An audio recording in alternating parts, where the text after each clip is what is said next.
கர்த்தர் பசங்க நாமத்துக்கு ஸ்தோத்திரம்.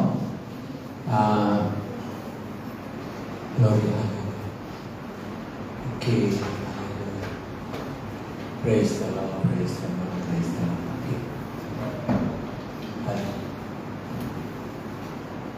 Okay. தேவ வசனத்துக்கு நம்ம போவோம். இயேசு கிறிஸ்து நாமத்தினாலே உங்களை வரவேற்கிறேன். கர்த்தருக்கு ஸ்தோத்திரம். அநேக பேர் வர முடியல. நேற்று ஜோயல் கூட போன நாள் இதில் அன்னைக்கு ஆட்டோவில் இருந்துச்சு. நல்லா இருந்துச்சு. ஒரு ஃபேமிலியாக நம்ம எல்லாரும் சேர்ந்து நல்ல ஐக்கியம் தான் ரொம்ப முக்கியம். ஸோ கர்த்தருக்கு ஸ்தோத்திரம். இன்னைக்கு காலை வேளையில் I promise, I told you all that I would teach. Always time I have to teach. But சொல்லி கொடுத்த பிரசங்கம் இல்லை. Teaching is important. I feel teaching now. Teaching is better. I can teach so that உங்களுக்கு நல்ல புரியும் teach பண்ணும்போது. இன்னைக்கு கால வேளையில் அப்போஸ்தலர் புஸ்தகம் நம்ம இந்த புஸ்தகத்தை நம்ம அதிகமாக தியானிக்கணும். அந்த புஸ்தகத்தை ஒரு வசனத்தை நான் படிக்கிறேன். நீங்கள் நினைக்கிட்டேன். இது அப்போஸ்தலர் புஸ்தகம் 20:35. அது நல்லா இருக்கு அந்த வசனம். இப்படி பிரயாசப்பட்டு வளமையரை தாங்கவோ வாங்குவதை பார்க்கிறதும் கொடுக்கிறதே பாக்கியம் என்று கர்த்தராகிய இயேசு சொன்ன வார்த்தையை நினைப்போ வேண்டும் என்று எல்லா விதத்திலும் உங்களுக்கு காண்பித்தேன் என்றார். Okay, praise the Lord. Okay, உங்களுக்கு ஒரு பாகம் உங்களுக்கு கொடுத்த படிக்கிறதுக்கு எத்தனை பேர் படிச்சீங்க? Praise the Lord. அந்த பாகம் நம்ம அது முடிவு ஆரம்பத்திலிருந்து நம்ம கொஞ்சம் காலை தியானிக்க போகிறோம். அது முடிவு என்னன்னா அதில் என்ன அந்த 12வது அதிகாரத்தில் ஒரு 5வது வசனம். அது முக்கியமான வசனம் என்னன்னா, பேதுரு சிறைச்சாலையில் இருக்கும் போது சபையார் ஊக்கமாய் ஜெபிச்சாங்க. ஓகே, பாருங்க, அந்த அப்போஸ்தலர் புஸ்தக சபை ரொம்ப கேரிங் சபை. பேதுருக்கு அவளுக்கு ஒரு சொந்தம் இல்லை, நோ கனெக்ஷன். ஆனால் நம்ம ஆண்டுக்குள்ள இருக்கிறோம். அவர் சிறைச்சாலையில் பிடிச்சிட்டு நிருதராஜா எடுத்து போனோடனே எல்லா சபை கூடி பேதுருக்காக ஜெபிச்சாங்க. அதை பற்றி ஸ்டீவன் எடுப்பார் ஜபம். நான் கொடுக்கறது பற்றி நான் பேச போகிறேன். அந்த அப்போஸ்தலர் புஸ்தகத்துக்கு நம்ம 2வது அதிகாரத்துக்கு நம்ம திரும்புவோம். 2வது அதிகாரம் 41 47 வரை. அவனுடைய வார்த்தைகளை சந்தோஷமா ஏற்றுக்கொண்டவர்கள் ஞானஸ்தானம் பெற்றார்கள். அன்றைய தினம் ஏறக்குறைய 3000 பேர் சேர்த்துக் கொள்ளப்பட்டார்கள். 42 அவர்கள் அப்போஸ்தலருடைய உபதேசத்திலோ அந்யோன்யத்திலோ அப்பம் பிற்குதலிலோ ஜெபம் பண்ணுகிறதிலோ உறுதியாய் தரித்திருந்தார்கள். 43 எல்லாருக்கும் பயம் உண்டாயிற்று. அப்போஸ்தலர்களாலே அநேக அற்புதங்களும் அடையாளமும் செய்யப்பட்டது. 44 விசுவாசிகள் எல்லாரும் ஒருமித்திருந்து சகலத்தையும் பொதுவாய் வைத்து அனுபவித்தார்கள். 45 காணிய ஆட்சிகளையும் ஆஸ்திகளையும் விற்று ஒவ்வொருவருக்கும் தேவையான தக்கதற்காக அவைகளை எல்லாருக்கும் பகிர்ந்து கொடுத்தார்கள். அவர்கள் ஒருமனப்பட்டவர்களாய் தேவாலயத்தின் அந்தினமும் தரித்திருந்து வீடுகள் தோறும் அப்பம் விட்டு மகிழ்ச்சியோடும் கபடமில்லாத இதயத்தோடும் போஜனம் பண்ணி. 47 தேவனை துதித்து ஜனங்கள் எல்லாரிடத்திலும் தெய்வம் பெற்றிருந்தார்கள். ரட்சிக்கப்பட்டவர்களை கர்த்தர் அனுதினமும் சபையில் சேர்த்துக் கொண்டு வந்தார். ஓகே, ஜெபிப்போம். அன்புள்ள தகப்பனே, இந்த ஜீவ வசனத்தை நீ ஆசீர்வதியும். அந்த வசனத்தை நான் வேலைக்கு சொல்லும்போது ஒவ்வொரு உள்ளத்தில் பேசி ஒவ்வொரு நீ பலப்படுத்தும். தடை செய்கிற பிசாசை அந்த சபையிலிருந்து கை எடு. அந்த ஒவ்வொருவரும் அறுபத்தப்பட்ட நாளை மூடிக்கொள்ளும்.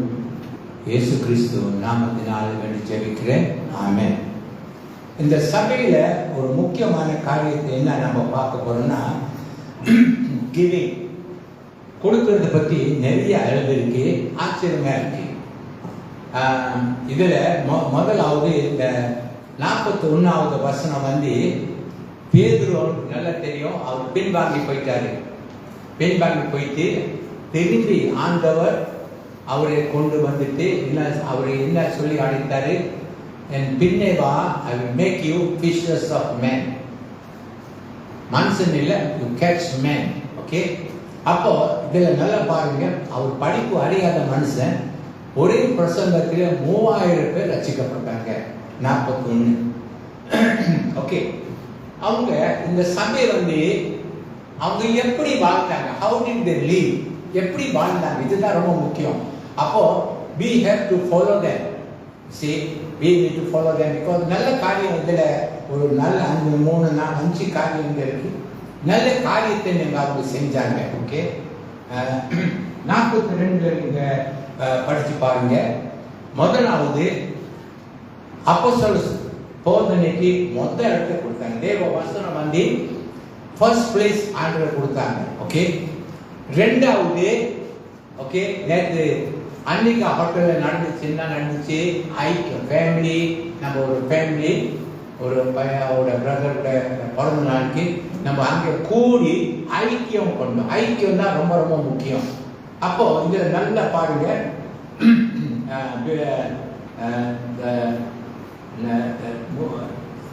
பிலீவர்ஸ் மூணாவது ஓகே ஃபெலோஷிப். ஓகே, ஃபெலோஷிப் முடிஞ்சதுல ஹோலி கம்யூனியன். அந்த காலத்துல ஒவ்வொரு நாளையும் நினைக்கிற அந்த ஹோலி கம்யூனியன் எடுத்திருக்காங்க, நல்ல வசனத்தில் தெரியுது. ஆனா என்ன நடந்துச்சுன்னா அற்புதம் அடியாளம் நடந்துச்சு. சரிங்களா, அற்புதம் அடியாளம் பாருங்க, யூனிட்டினால அற்புதம் அடியாளம் நடந்துச்சு. 31வது அதிகாரம் Paul and John and who's John? Paul and Silas. No, first Peter, that 3வது அதிகாரம் John. I think John. Peter and John. பாருங்க எத்தனை வருஷம், பாருங்க எத்தனை 38 வருஷம் அந்த சபையில என்ன பிச்சை வாங்கிட்டு இருந்தாரு. ஆனா யாரு அவருக்கு இந்த ஆண்டவரை பத்தி சொல்லல. பாத்தீங்களா, இத்தனை பாருங்க போகும்போது என்ன செஞ்சாங்க, அவங்க காசு கொடுத்துட்டே இருந்தாங்க. ஆனா பேதுரு ரட்சிக்கப்பட்ட பிறகு அவருக்கு அவர் என்ன பார்த்தாருன்னா, பணத்தை பார்க்கலும் ரட்சிப்பு தான் ஒரு மனுஷனுக்கு ரொம்ப முக்கியம் சொல்லிட்டு, அப்போ அவர் என்ன ஒரு பாட்டு, என்னை பாருங்க, என்னை நோக்கி பாரு. அப்போ அவர் என்ன எதிர்பார்த்து இருந்தாருன்னா, ஏதாவது காசு கொடுப்பாங்கன்னு நினைச்சு எதிர்பார்ப்பாங்க. அப்புறம் என்ன சொன்னாரு, வெள்ளையும் பணம் என்கிட்ட ஒண்ணும் இல்லை, இயேசு நாமத்தினால எந்திரி நட. அப்போ பாருங்க 38 வருஷம் நடக்க முடியாத சப்பானி அப்படியே நடந்தாரு. நடந்து தேவனை துதிச்சு ஆலயத்துக்கு போனார். அப்போ அநேக அந்த அப்போஸ்தலர் புஸ்தகத்தை நல்லா படிச்சு பாருங்க, சயின்ஸ் அண்ட் வண்டர்ஸ் அந்த புஸ்தகம் ரொம்ப நடந்துச்சு. அப்போ அற்புதம் அடைய நடந்துச்சு. அப்போ அடுத்தது வந்து 44 வந்து 40 என்ன சொல்லப்பட்டிருக்குன்னா, they were all believers together. எல்லாம் ஒரு மனமா சபையில கூடி ஜெபிச்சாங்க ஆண்டவர். அப்போ ஒரு மனம் தான் ரொம்ப ரொம்ப முக்கியம். இந்த ஒரு மனம் பத்தி நான் 1977 நான் பைபிள் ஸ்கூல்ல படிக்கும் போது ஒரு ஃபைனல் பேப்பர் நான் இதுதான் வச்சு எழுதினேன். அது கொஞ்சம் சொல்றேன் உங்களுக்கு. ஒரு அப்பாவுக்கு வந்து 10 பிள்ளைகளா இருந்துச்சு, 10 பிள்ளைங்களா. அந்த 10 பிள்ளைங்களை எப்போ பார்த்தா சண்டை, வீட்டில் அண்ணன் தம்பிக்கு சண்டை. இன்னைக்கு இவங்க 2 பேரும் சண்டை போட்டா அங்க 2 பேரும் சண்டை போடுவாங்க. அப்பா என்ன சொல்றன்னு தெரியல, அவரு வயசாச்சு, அவரு மறிக்க போறாரு. ஒரு நாளைக்கு 10 பேர் கூப்பிட்டு, வாங்க இங்க வாங்க, நான் சில காரியங்கள்ட்ட பேசணுட்டு. அப்பா என்ன செஞ்சாரு தெரியுங்களா, சார் ஞாபகம், பைபிள் ஸ்கூல் ஞாபகம் இருக்கு. அப்போ அப்பா வந்து ஒரு குச்சி கொடுத்தாரு, ஒரு குச்சி, எல்லாரும் ஒரு குச்சி கொடுத்தாங்க. அந்த குச்சி எல்லாரும் உடைக்க சொன்னாரு. அப்பா எல்லா பிள்ளைங்க ஒன்று உடைச்சிட்டாங்க. அப்போ அப்பா சொன்னாரு, ரெண்டாவது குச்சி அவர் எடுத்துட்டு சில கட்டி 10 அப்படியே குச்சி கட்டிட்டு கொடுத்தாங்க, பிள்ளைங்களுக்கு கொடுத்தாங்க. இது உடைச்சு பாருங்க. அங்க உடைக்க முடியல, எல்லாம் ஸ்ட்ராங் ஆகிருக்கு. ஸோ அப்பா சொன்னார், இப்படிதான் நீங்க வாழணும்னு சொல்லிட்டு ஒரு காட்சி பார்த்து பிள்ளைங்களுக்கு சொல்லி கொடுத்தாரு. அப்போ பாருங்க, அந்த யூனிட்டி தான் ரொம்ப ரொம்ப ஃபேமிலியில அப்புறம் சபையில ரொம்ப முக்கியம். ஓகே, அப்போ 45வது வசனத்தை இதுதான் ரொம்ப முக்கியமான வசனம். படிச்சா ரொம்ப ஆச்சரியப்படுது, இது என்ன மாதிரி சபை இது. ஓகே, படியா 45வது வசனம். காணி ஆட்சிகளையும் ஆஸ்திகளையும் விற்று ஒவ்வொருவனுக்கும் தேவையான கத்துதற்காக அவர்கள் எல்லாருக்கும் பகிர்ந்து கொடுத்தார்கள். ஓகே, அப்புறம் 4:32 அப்போஸ்தலர் புத்தகம் 4:32.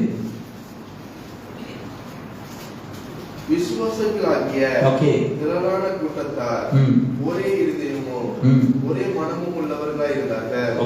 ஒருவனாகிலும் தனக்குள்ளவைகளை ஒன்றையோ தன்னுடையது என்று சொல்லவில்லை, சகலமும் அவர்களுக்கு பொதுவாய் இருந்தது. அடுத்தது 33. கர்த்தராகிய இயேசுவே உயிர்த்தெழுதலை குறித்து அப்போஸ்தலர்கள் மிகுந்த பலமாய் சாட்சி கொடுத்தார்கள். அவர்கள் எல்லாரும் மேலும் பூரண கிருபை உண்டாயிற்று. அது ஒரு வசனம் இருக்கு, அவங்க லைன் விட்டாங்க. 4:33 படி. நிலங்களையோ வீடுகளையோ உடையவர்கள் அவர்களை விற்று விற்கப்பட்டவைகளை கிரயத்தை கொண்டு வந்து. போதும். அப்போ நல்ல கவனிச்சு பாருங்க, இந்த அப்போஸ்தலர் புத்தகம் அவங்க காணிக்கை கொடுத்து தசமபாக கொடுத்து இங்க வந்து என்ன கொடுக்குறாங்க, அவங்களோட நிலம் இருக்கிற சொத்து வித்துட்டு எல்லாம் அப்போஸ்தலர் புத்தகத்துல கொண்டு வந்து வச்சாங்க. அப்போ பாருங்க, இது எது குறிக்குதுன்னா, ஆரம்பத்தில் ஆண்டவர் God so loved the world என்ன செஞ்சாரு, gave. அப்போ பாருங்க, அதே ஆண்டவரை விசுவாசிக்கிறவர் வந்து வாங்காம என்ன செய்யறாங்க, கொடுக்குறாங்க. அது எதை குறிக்குதுன்னா, நம்ம ஒரு ஸ்பெஷல் பீப்புள், கேரிங் பீப்புள். ஏன்னா அந்த சபையில நிறைய ஏழை விதவிகளாக அங்க இருந்தாங்க. நல்லா படிச்சு போனா அப்போ இவங்க இது காசு எடுத்துட்டு எல்லா ஏழைகளுக்கு அப்போ கொடுத்தாங்க. சரிங்களா? அப்போ பாருங்க, ஆண்டவர் இயேசு அவர் என்ன, முதலாவது உயிரை கொடுத்தாரு, ரெண்டாவது ரத்த சிந்தினாரு, மூணாவது அவர் ஐஸ்வர்யம் உள்ளவராக இருந்தும் நமக்காக தரித்திரானாரு. அவர் தரித்திரம் மூலமா நீங்க ஐஸ்வர்யம் உள்ளவர் ஆருக்கு அவருடைய நோக்கம். அப்போ giving is very very important. அப்போ சில இப்போ வந்து உண்மையை சொல்லும் போது எல்லாரும் வந்து சபையில இதே மாதிரி நம்ம கொடுக்கும் போது நம்ம வந்து நிறைய காரியங்கள் கடவுளுக்கு செய்யலாம். என்ன தெரியுங்களா? இப்போ வந்து நம்ம என்னது, நம்ம 22ஆம் தேதி பெரிய ப்ராஜெக்ட் நம்மளுக்கு வந்து அங்கே வச்சிருக்கிறோம். ஓகே, அப்போ நம்மளுக்கு என்ன தேவை, பணம் தேவை. ஓகே, அப்போ ஓகே, அப்போ கொடுக்கறது வந்து ரெண்டாவது என்ன தெரியுங்களா, சில சபையில் நீங்க போகும்போது அவங்க மனப்பூர்வமாக கொடுக்குறாங்க. சில பேர் வந்து அங்க ஒரு வழி, ரட்சிக்கப்பட்ட நாளிலிருந்து ஒரு வழி தான், கடைசி வழி அந்த ஒரு வழி தான் அவங்க பார்க்குறாங்க. அவங்கள பற்றி என்ன நினைக்கிறீங்க, அதை பற்றி தான் நான் உங்களுக்கு சொல்லிக் கொடுக்க போகிறேன். நீங்கள் அப்போ லூக்கா புஸ்தகத்துக்கு நான் திரும்புவாங்க. லூக்கா புஸ்தகம் 17வது அதிகாரம். லூக்கா புஸ்தகம் 17.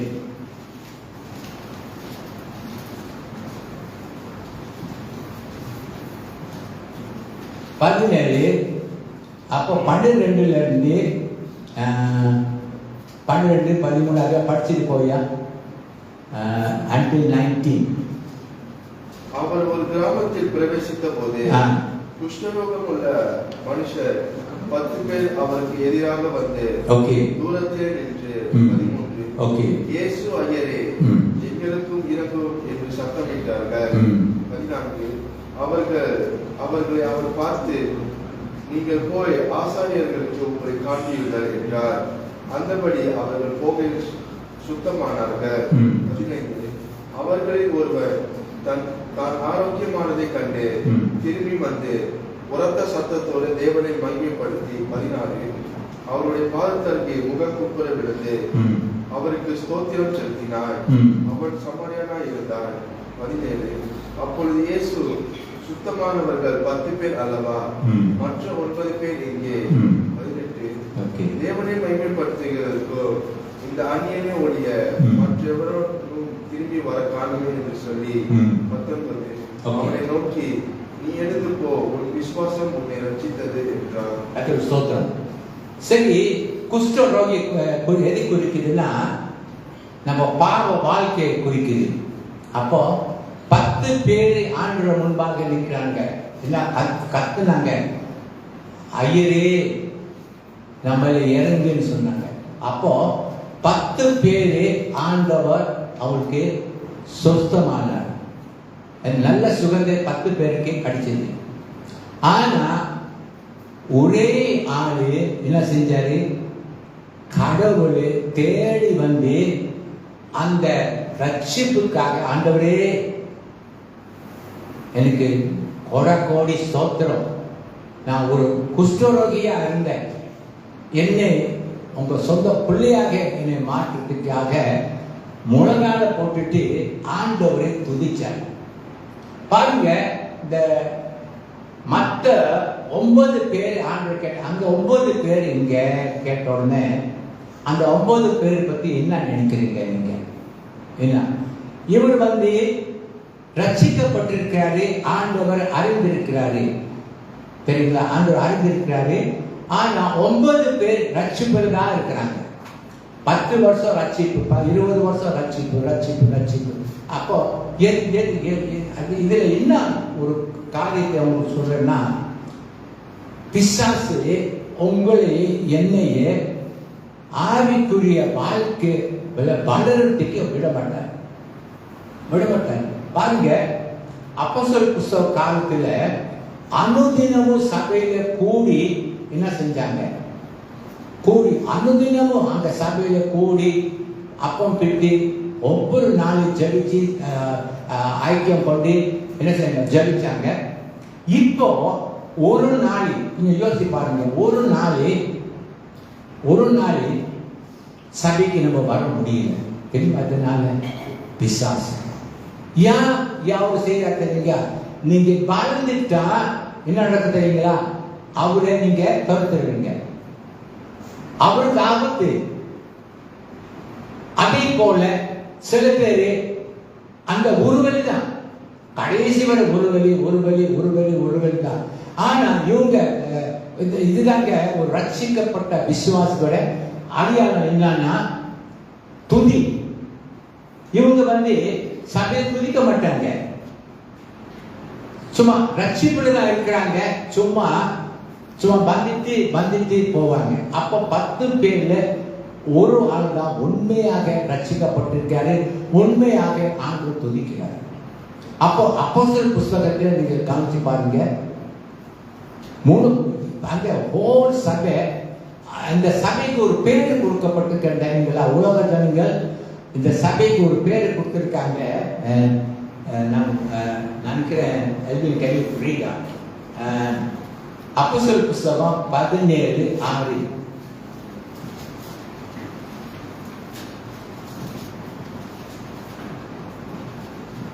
அவர்களை காணாமல் யாசோனையோ சில சகோதரரையும் பட்டணத்து அதிகாரியிடத்தில் இழுத்துக் கொண்டு வந்து உலகத்தை கலந்துகிறவர்கள் இங்கேயும் வந்து விட்டிருக்கார்கள். பாருங்க, அப்போஸ்தலர் காலத்துல ரட்சிக்கப்பட்டிருக்காங்க எல்லாம். என்ன ஜனங்கள் என்ன சொல்றாங்கன்னா, ஐயோ இங்க வந்துட்டாங்க, வந்துட்டா எதுக்கு? bring the world upside down. எந்த இடத்துல போனா அற்புதம் அடையாளம், இங்க போனா அற்புதம் அடையாளம், அங்க போனா அற்புதம் அடையாளம். அப்போ ஜனங்கள் சொல்றாங்க, இங்க கூட வந்துட்டாங்க பாருங்க, they are come to put the world upside down. ஏன்னா இவங்க ரட்சிக்கப்பட்டிருக்காங்க, சும்மா வீட்டுல இருக்க மாட்டாங்க.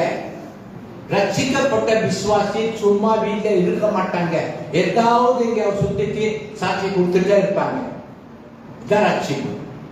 அப்போ வளர்ச்சி தான், உங்க வளர்ச்சி தான். இந்த வளர்ச்சி பத்தி நம்ம கொஞ்சம் தான் நம்ம தியானிக்க போறோம். உங்க சபைக்கு வரலாம், நீங்க எல்லாம் செய்யலாம். ஆனா உங்க வளர்ச்சி இல்லாட்டி இயேசு யாருன்னு உங்களுக்கு தெரியவே தெரியாதுங்க. ஒண்ணு சொல்றேன், இது வந்துட்டு ஒரு 20 வருஷம் சபைக்கு வரலாம். ஆனா ஆவிக்குரிய வாழ்க்கையில நம்ம வளரணும். வளர்ந்தா நம்ம இயேசு யாருன்னு ஒரு வசனம் இருக்குல்ல, மாட்டத்தை சொல்றதுக்கு 38:8 கர்த்தர் நல்லவர் என்று ருசித்து பாருங்க, அவர் மேல் நம்பிக்கை வைத்திருக்கிற மனுஷன் பாக்கியவான். அந்த அப்போஸ்தலர் புஸ்தகத்தில் ஜனங்கள் ஆண்டவரே ருசித்திருக்கிறாங்க. ஆனா 9 பேரு கடவுள் ஒண்ணு ருசிக்கல. ஏன்னா குழந்தையா இருக்கிறாங்க. நீங்க சில வசனங்கள் நீங்க படித்து பாருங்க. நான் காலையில் தான் எழுதுனேன். நாளைக்குன்னு எபிரேயர் புஸ்தகம் 5வது அதிகாரம் 12வது வசனம் நான் நினைக்கிறேன். காலத்தை பார்த்தா போதகராய் இருக்க வேண்டிய உங்களுக்கு தேவனுடைய வாக்கியங்களையும் மூல உபதேசங்களையும் மறுபடியும் உபதேசிக்க வேண்டியதா இருக்கிறது. நீங்கள் பலமான ஆதாரத்தை அல்ல, பாலை உண்ணத்தக்கவர்கள். பாத்தீங்களா? அப்போ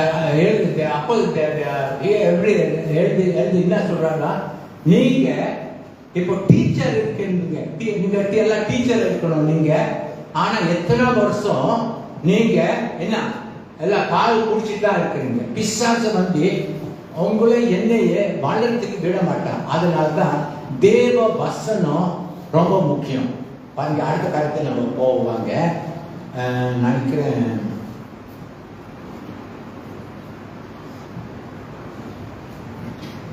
ஓகே, வளர்ச்சி பத்தி கொஞ்ச நேரம் நான் பேச போறேன் உங்களுக்கு. வாங்க, கலாத்தியர் புஸ்தகம் 4வது அதிகாரம் 19வது வசனம். Very important. கலாத்தியர்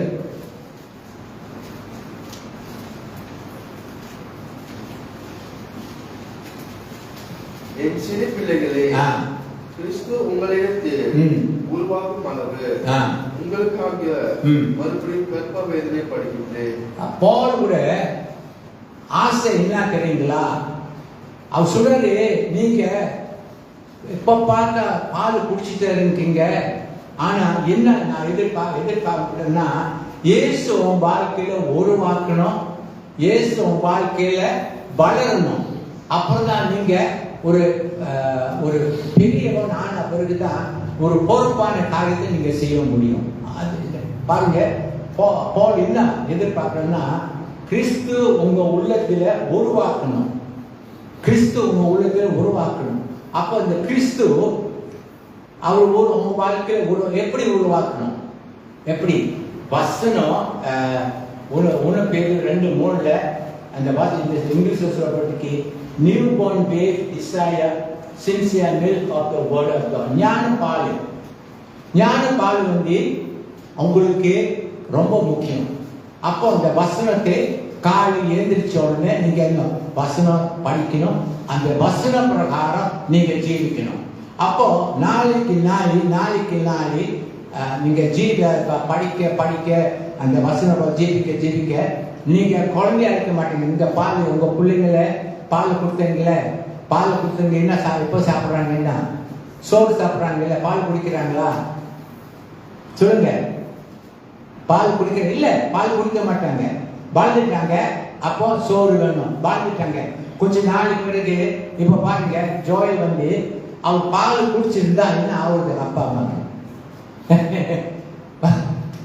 அப்பா அம்மா என்ன செய்ய, பிள்ளை என்ன செய்ய தள்ளாடிப்பாங்க. ஆனா வாழ்ந்துட்டாரு. அப்போ ஆண்டவர் இயேசு என்ன எதிர்பார்க்கிறாருன்னா, நீங்க வளரணும், ஒரு மனுஷனாக இருக்கணும். ஆண்டவர் தெரியும் நீங்க யாருடைய பிள்ளை, நான் கடவுளோட பிள்ளை, ஜனங்கள் நான் எடுத்து சொல்லணும். அதான் ஆண்டவர் எதிர்பார்க்கிறாரு. பாருங்க, கடைசியாக நம்ம ஒரு ஒரு இம்பார்ட்டன்ட் மேன் இந்த பைபிள், எபிரேயர் புஸ்தகம்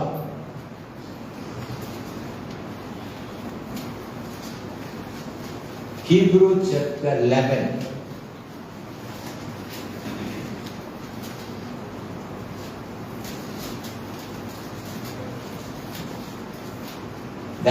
எல்லாரும் இந்த வசனம் தெரிஞ்சுக்கொள்ளுங்க. Hebrew chapter 11.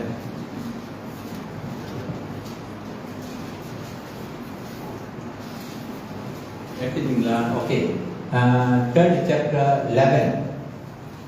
முக்கியமான வசனம் 23, 24, 25, 26, 27. Hebrew chapter 11 verse 11, chapter 11 verse 23 to 27. எல்லாம் எல்வின் படிக்கும் போது நீங்க கவனம் செலுத்துங்க. ஓகே, படிக்கலாம். மோசே பிறந்த போது அவனுடைய தாய் தகப்பன்மார் அவனை அழகுள்ள பிள்ளை என்று கண்டு விசுவாசத்தினாலே ராஜாவுடைய கட்டளைக்கு பயப்படாமல் அவனை 3 மாதம் ஒழித்து வைத்தார்கள். 24. விசுவாசத்தினாலே மோசே தான் பெரியவனான போது பார்வோனுடைய குமாரத்தின் மகள் எனப்படுவதை வெறுத்து 25. அனித்தியமான பாவ சந்தோஷங்களையோ அனுபவித்ததை பார்க்கிறோம். தேவனுடைய ஜனங்களோடு துன்பத்தை அனுபவித்ததை தெரிந்து கொண்டு 26. இனிவரும் பலன் மேல் நோக்கமாயிருந்து எகிப்தில் உள்ள பொக்கிஷங்களிலோ கிறிஸ்துவின் நிமித்த வரும் நிந்தனையையும் அதிக பாக்கியம் என்று எண்ணினார். 27. விசுவாசத்தினாலே அவன் அதரிசனமானவர்களை தரிசிக்கிறது போல உறுதியாயிருந்து ராஜாவின் கோபத்துக்கு பயப்படாமல் எகிப்தை விட்டு போனான். ஓகே, நல்ல கவனம் செலுத்துங்க. வேண்டாம். 24. விசுவாசத்தினாலே மோசே தான் பெரியவனான போது, பெரியவன், அப்போ இங்கிலீஷ்ல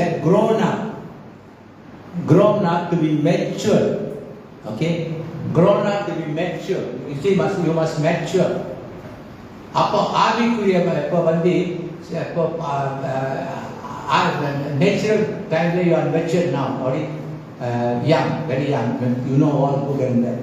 அப்போ ஆவிக்குரிய வாழ்க்கையில இவன் வளரணும். ஆவிக்குரிய வாழ்க்கையில் வளரணும். பாருங்க, வளர்ந்த பிறகு என்ன செஞ்சாரு சொல்லுங்க? பேரோ தான் அவரை வளர்த்தாங்க. சின்ன வயசுல பேரோ தான் அவரை வளர்த்தது. அப்போ வளர்ந்த பிறகு என்ன சொன்னாரு? பேரோக்கு என்ன செய்யல? அப்படி எங்க அப்பா அம்மா இல்லை. He recognized is a Christian. அப்புறம் என்ன செஞ்சா? பாவம், இது பாவம், அதை விட்டுட்டு இதுதான் உண்மையா ரட்சிப்பு. பாருங்க, நீங்க வளர்ந்த பிறகு பாவத்தை வெறுத்துங்க. சொல்ற பாருங்க, மோசஸ் வளர்ந்த பிறகு என்ன சொல்றாரு?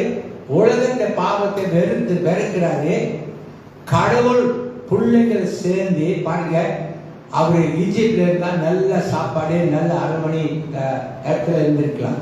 ரட்சிக்கப்பட்ட பிறகு அவர் சொல்றாரு, நான் இயேசுவோட பிள்ளை, இயேசு என்ன செஞ்சாரு நான் செய்யப்பட சொல்லிட்டு கடைசி வரை என்ன ஆண்டு கூட இருந்து அந்த ஜனங்களை அவர் கொண்டு வந்தார். அப்போ எனக்கு இன்னும் 2 காரியத்தை நான் சொல்லிக் கொடுத்தேன். ஒன்று வளர்ச்சி.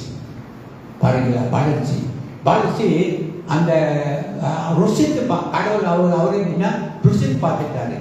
அப்போ when you are mature, giving won't be problem. உண்மை சொல்ற, முந்தி பழைய சபையில் இருக்கும் போது அது என்னன்னா 1964 நம்ம சபைக்கு போகும்போது ஒரு குரூப் பாய்ஸ் போவோம். அந்த காலத்தில் 10 காசு ஒரு வேலி, சரிங்களா? அப்போ 10 கடையில் போய் நல்லா பிரேக்ஃபாஸ்ட் எடுத்து மாற்றிட்டு அசல் 10 காசுலாம் கொடுத்துட்டு போவோம் கடவுளுக்கு விட்டுருக்கு.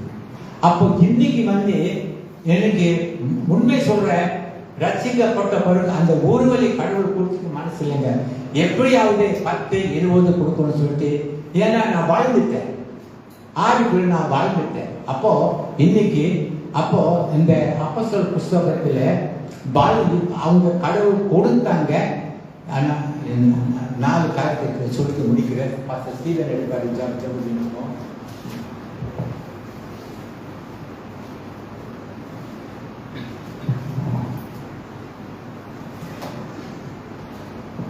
ஓகே, முதலாவது அந்த என்ன மாதிரி சபை?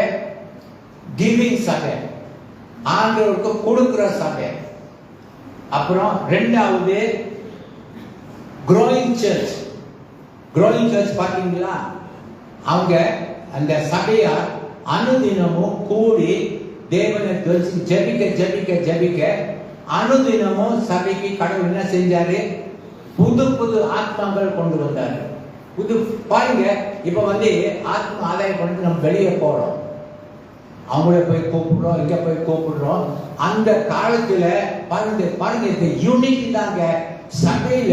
ஒரு மனதான் ரொம்ப முக்கியம்.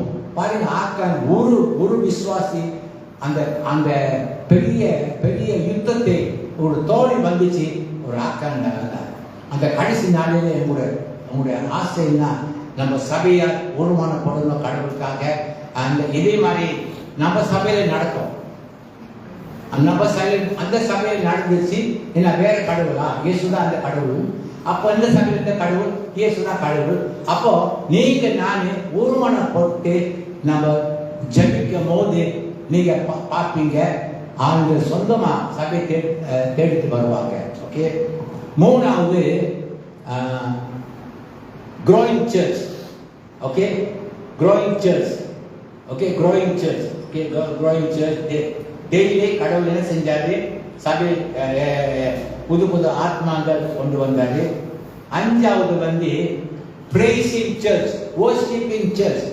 உண்மையாக நல்லா பாருங்க, இந்த சபை worship, அவங்களோட worship பாருங்க, நல்ல அருமையா இருந்துச்சு. worship எல்லாம் சேர்ந்து நல்ல worship பண்றாங்க. அப்போ கடைசி ஆறாவது loving church. they care for ஒருத்தர் ஏதாவது ஆயிடுச்சுன்னா எல்லாம் போறாங்க, உதவி செய்திருக்காங்க. அப்போ நீங்க இப்போ பாஸ்டர் சீவன் எடுக்க போறாரு. அப்போஸ்தலர் புஸ்தகம் 12க்கு திரும்புவாங்க.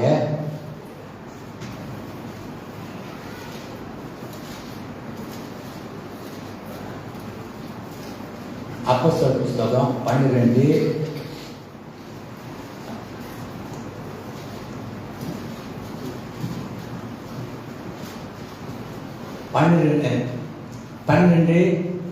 5. அந்தபடியே பேதுரு சிறைச்சாலையில் காக்கப்பட்டிருக்கையே சபையார் அவனுக்காக தேவனை நோக்கி ஊக்கத்தோடு ஜெபம் பண்ணினாங்க. 10.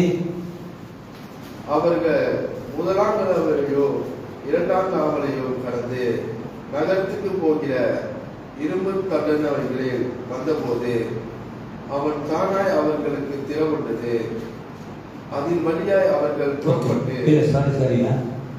ஒரு ஃபேமிலியா சேர்ந்து ஜெபிச்சாங்க. 10 நினைக்கிற 10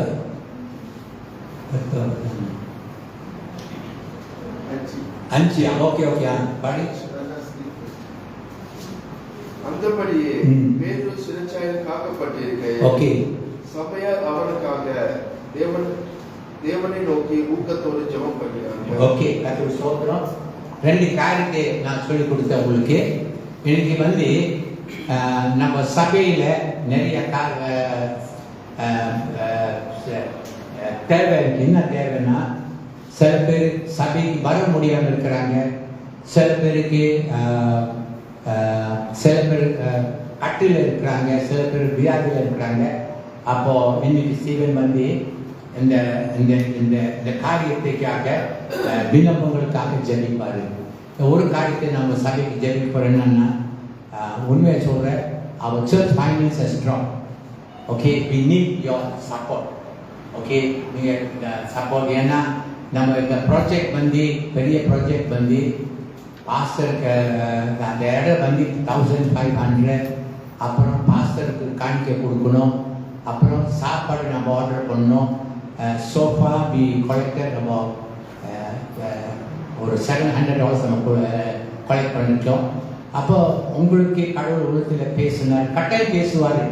நீங்கள் கடவுளுக்காக கொடுக்குற, நீங்கள் ஆண்டவர் உள்ளத்தில் வந்த உடனே நீங்கள் என்னன்னா கொடுக்குறது ஆசை வரும், ஆனால் வாங்குறது உங்களுக்கு ஆசை வராது. நான் ஒன்று சொல்கிறேன், இயேசுவோட உள்ள இருந்துச்சுன்னா உங்களுக்கு கொடுக்குறதா ஆசை வரும், ஆனால் வாங்குறதுக்கு ஆசை இருந்தால் வசனம் சொல்லுது. என்னது வாங்குறது கொடுக்குறது தான் பிளஸ். ஓகே.